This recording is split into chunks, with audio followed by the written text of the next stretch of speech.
Alguns dos casos mais perturbadores já registrados aconteceram em locais onde ninguém esperava qualquer perigo. Estacionamentos, ruas movimentadas e pontos comerciais comuns se transformaram em cenas de crimes que foram capturadas do início ao fim pelas câmeras. Um exemplo veio de Chicago, onde um homem foi atacado em um posto de combustível por um grupo que chegou de carro e fugiu logo depois, deixando para trás uma cena que chocou investigadores e moradores da região. Mas antes de entender o desfecho desse caso, veja agora a história de Beatriz Munhoz, uma jovem que saiu para concluir a venda de um drone anunciado na internet e acabou caindo em uma armadilha que transformou uma negociação aparentemente comum em uma tragédia registrada pelas câmeras.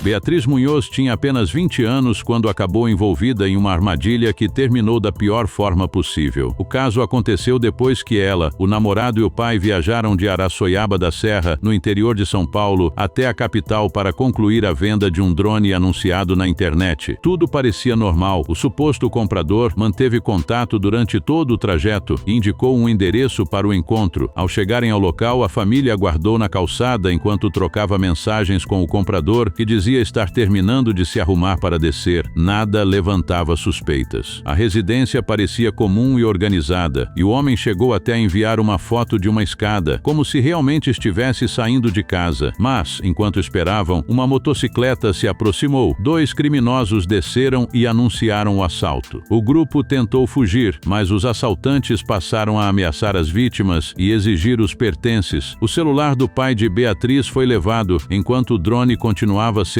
o principal alvo da dupla. Em meio ao caos, o namorado de Beatriz foi obrigado a caminhar até o carro onde estava o equipamento. Foi nesse momento que a jovem resolveu agir. Ela saiu do veículo e utilizou um spray de pimenta na tentativa de defender o namorado e impedir a ação dos criminosos. A reação durou apenas alguns segundos. Um dos assaltantes efetuou um disparo que atingiu Beatriz. As câmeras de segurança registraram toda a cena. Desesperado, o namorado ainda tentou impedir a fuga da dupla, enquanto o pai assistia a tudo sem conseguir acreditar no que havia acontecido.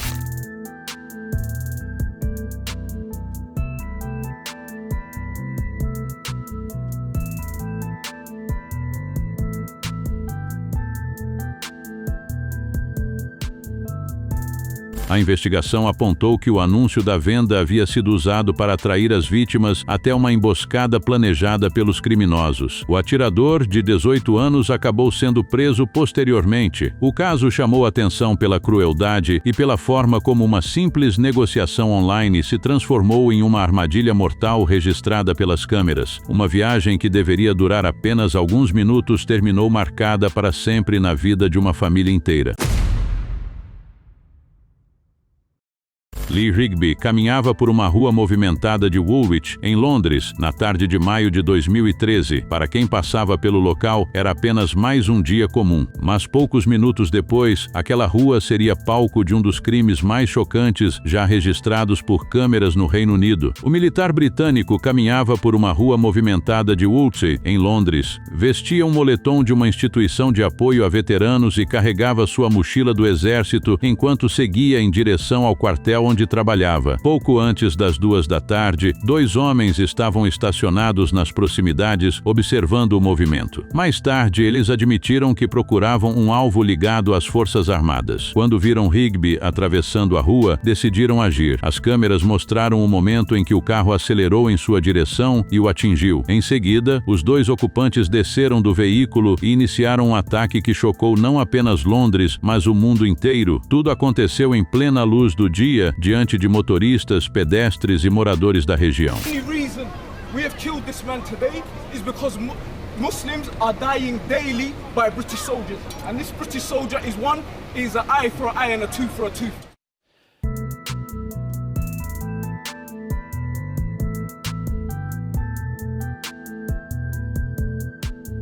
O que tornou o caso ainda mais perturbador foi a reação dos responsáveis após o crime. Em vez de fugir imediatamente, eles permaneceram no local por vários minutos. Imagens gravadas por testemunhas mostraram um dos homens falando para celulares e tentando justificar suas ações. Enquanto isso, curiosos observavam as cenas sem conseguir acreditar no que estavam vendo. Em determinado momento, uma líder escoteira que passava pela região chegou a conversar com um dos envolvidos. Segundo relatos divulgados na época, ele afirmou que queria iniciar uma guerra em Londres. Pouco depois, os dois continuavam andando pela rua enquanto aguardavam a chegada da polícia. Quando os agentes apareceram, um dos suspeitos avançou em direção a eles portando uma arma branca. Os policiais reagiram e conseguiram conter a situação. Após cerca de meia hora de tensão, o episódio finalmente chegou ao fim. A investigação concluiu que o ataque tinha motivação extremista. Michael Adebolajo e Michael Adebowale foram considerados culpados pela eliminação de Lee Rigby. Anos depois, o caso continuou sendo lembrado como um dos crimes mais chocantes já registrados por câmeras em uma via pública, tanto pela brutalidade quanto pela tranquilidade demonstrada pelos autores após o ataque.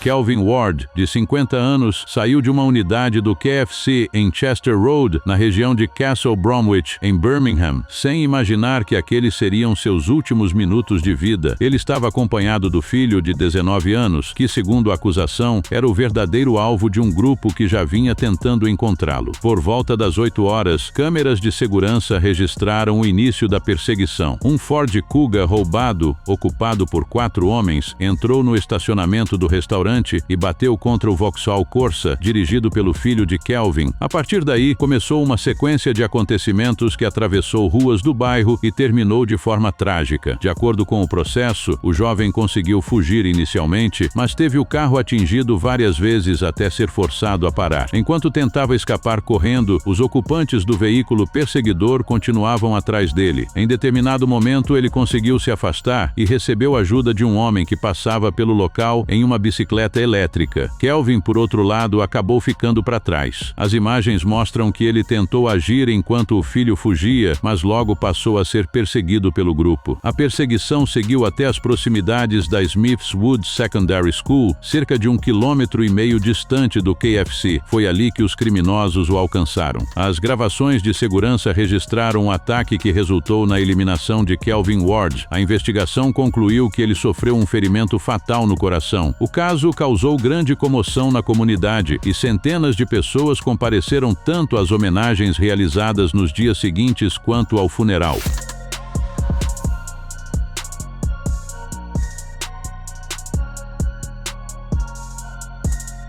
Durante o julgamento no Tribunal da Coroa de Coventry, Tyrone Hollywood, Rusharn Williams Reed e Aaron Coates foram considerados culpados por participação no caso. Além disso, os 4 acusados foram condenados por conspiração para eliminar o filho de Kelvin. As imagens captadas pelas câmeras tiveram papel central para reconstruir cada etapa da perseguição e mostrar como um pai acabou perdendo a vida ao tentar proteger o próprio filho.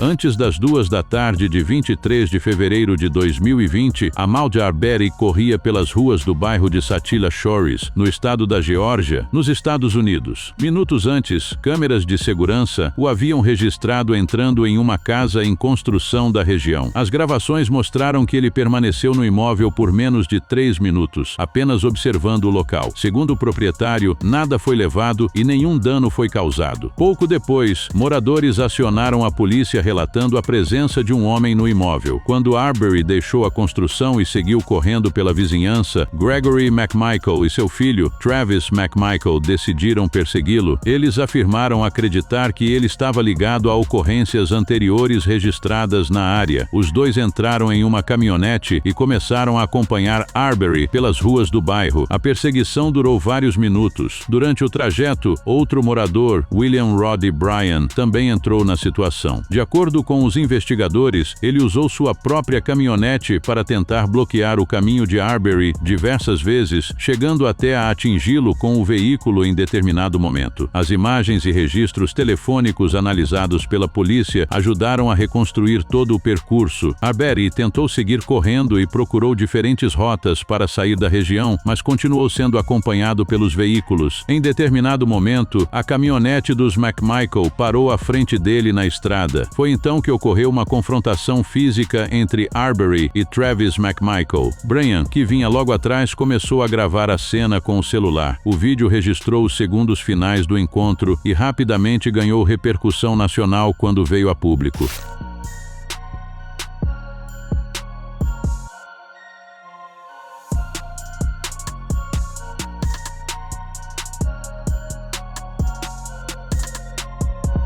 O caso gerou forte comoção nos Estados Unidos. A investigação passou a analisar não apenas as imagens da gravação, mas também chamadas para a polícia, vídeos de segurança e depoimentos de testemunhas. Gregory McMichael, Travis McMichael e William Bryan acabaram sendo acusados pela morte de Ahmaud Arbery. O que começou como uma corrida em um bairro residencial terminou se transformando em um dos casos mais debatidos e controversos dos Estados Unidos nos últimos anos. Tudo registrado por câmeras que ajudaram a revelar exatamente o que aconteceu naquele dia.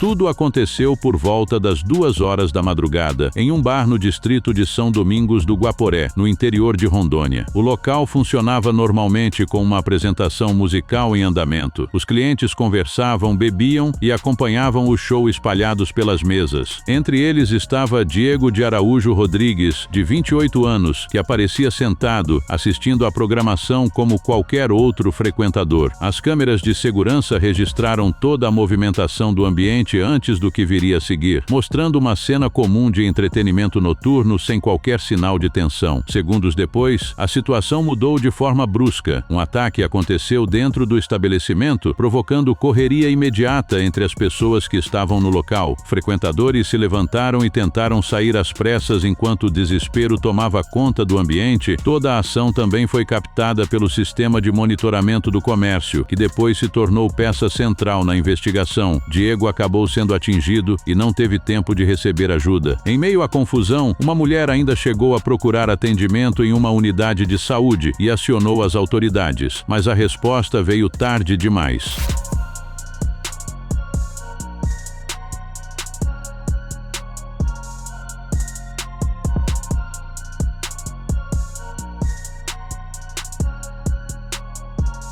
Depois do ocorrido, a área foi isolada pela Polícia Militar para o trabalho da perícia. O que restou foi encaminhado ao Instituto Médico Legal. A Polícia Civil abriu investigação e passou a coletar depoimentos de testemunhas que estavam no bar. As imagens das câmeras estão sendo analisadas para entender a dinâmica do ataque, identificar a rota de fuga e chegar ao responsável, que agiu em meio a dezenas de pessoas. Até agora, a motivação e a identidade do autor seguem sem confirmação.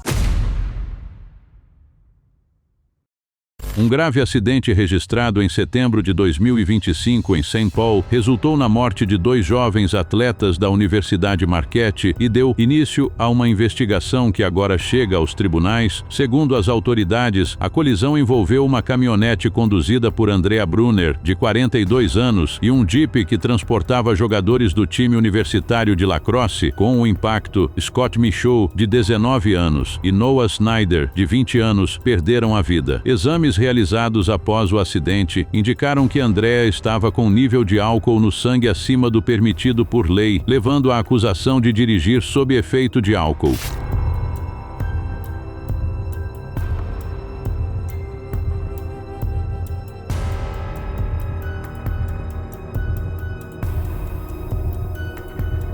A investigação também passou a analisar a participação de Peter McColgan, jogador de lacrosse que dirigia o Jeep. De acordo com a polícia, ele estaria acima da velocidade permitida e teria atravessado o cruzamento enquanto o sinal mudava. Por causa dessas circunstâncias, o caso ganhou contornos mais complexos, com diferentes versões sobre a dinâmica da batida. Logo após a colisão, um segurança particular que trabalhava em um posto de combustível próximo chegou ao local antes das equipes policiais. policiais. As imagens registradas por sua câmera corporal mostram cenas de confusão, vítimas caídas na via e pessoas tentando prestar os primeiros socorros enquanto aguardavam a chegada dos serviços de emergência. Essas gravações inéditas foram divulgadas às vésperas do julgamento. O material chamou atenção por mostrar os momentos imediatamente posteriores ao acidente e passou a integrar o conjunto de evidências analisadas no processo. Agora, a justiça busca definir o grau de responsabilidade de cada um dos envolvidos. A acusação sustenta que o estado de embriaguez da motorista teve papel decisivo na tragédia. Caso seja condenada, Andrea Brunner poderá receber uma pena de até 40 anos de prisão por cada acusação relacionada às mortes dos dois estudantes.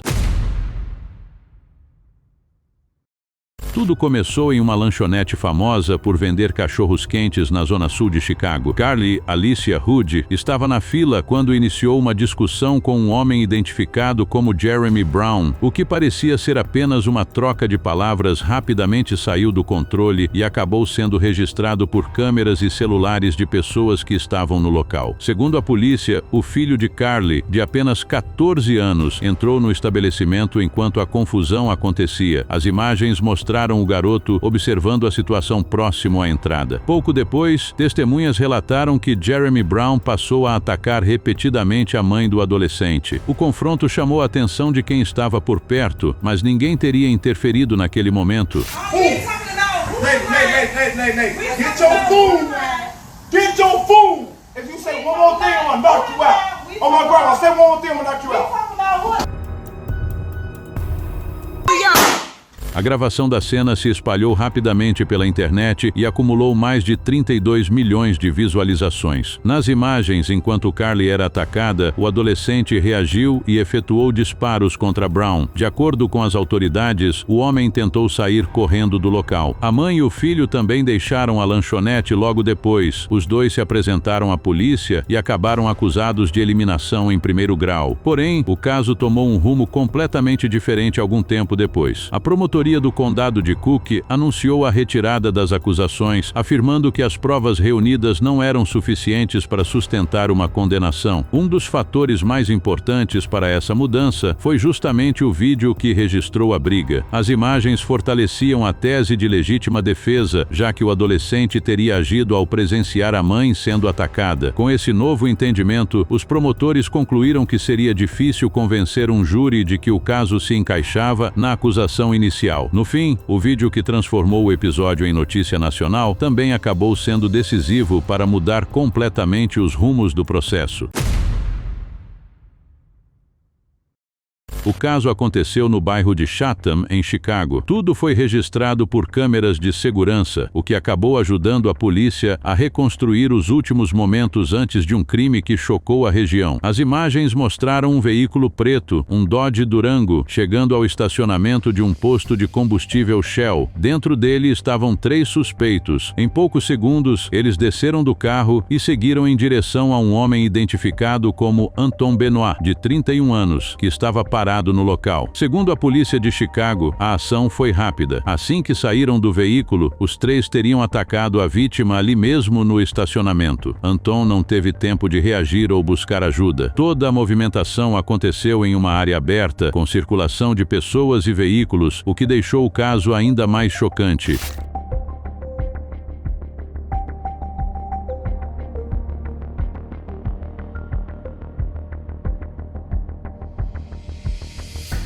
Logo após o ataque, as imagens mostraram o grupo voltando para o carro. Em seguida, eles deixaram o local em alta velocidade. A polícia informou ainda que, durante a fuga, o veículo acabou passando sobre o corpo da vítima, aumentando a gravidade da ocorrência registrada pelas câmeras. O vídeo foi divulgado pela polícia como parte da investigação e mostra com clareza a sequência de ações dos suspeitos. Até o momento da divulgação, ninguém havia sido preso e a identificação dos envolvidos ainda estava em andamento. O caso passou a ser tratado como homicídio e segue sob investigação das autoridades de Chicago. As imagens continuam sendo analisadas para tentar identificar os responsáveis e entender o motivo por trás da ação registrada em plena luz das câmeras de segurança.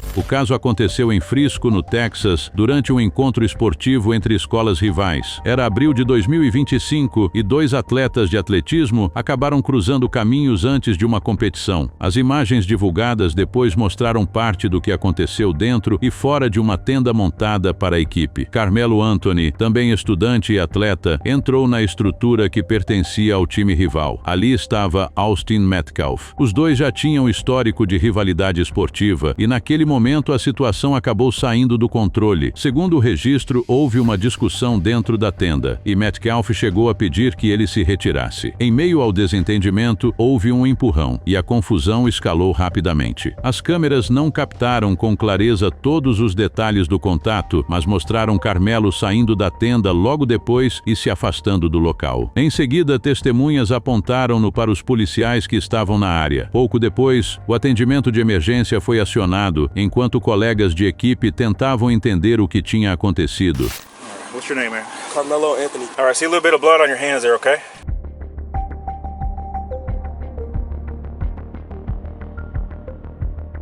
He put his hands on me. I told him not to. He put his hands on me. Chamadas de emergência divulgadas depois mostraram o clima de desespero no estádio. Pessoas relatavam que um dos jovens havia sido atingido e pediam socorro imediato. Até familiares próximos, como o irmão gêmeo de Austin, aparecem nas gravações tentando se aproximar e entender a situação. Nas semanas seguintes, o processo seguiu na justiça. Carmelo Anthony foi considerado culpado e recebeu uma pena de 35 anos de prisão. Ele, no entanto, afirmou que agiu em defesa própria e apresentou recurso contra a decisão. As imagens e os áudios acabaram se tornando peças centrais do julgamento e continuam sendo analisados, enquanto o caso segue gerando debate e dividindo opiniões sobre o que realmente aconteceu naquele encontro esportivo que terminou em tragédia.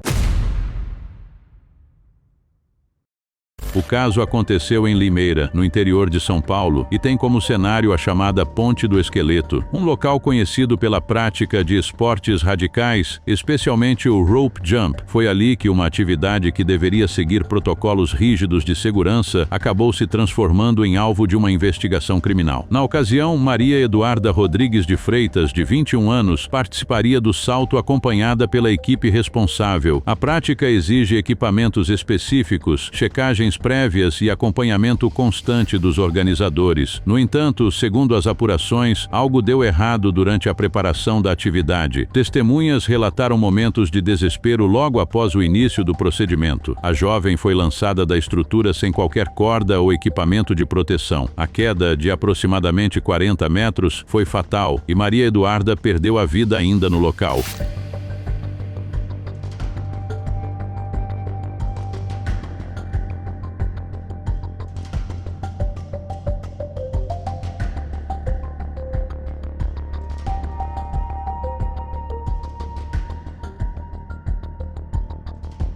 Com o avanço das investigações, a Polícia Civil de São Paulo passou a tratar o caso como crime com possível dolo eventual e também levantou suspeitas de fraude em procedimentos ligados à organização do evento. Para os investigadores, os indícios apontam que não se trata apenas de uma falha simples, mas de um caso que exige uma análise mais profunda sobre a responsabilidade dos envolvidos. Agora, a investigação tenta entender exatamente como a atividade foi organizada e qual foi a participação de cada envolvido na sequência de eventos que terminou na eliminação da jovem. O caso segue em análise pelas autoridades de São Paulo. Não esqueça de se inscrever para assistir mais vídeos como esse.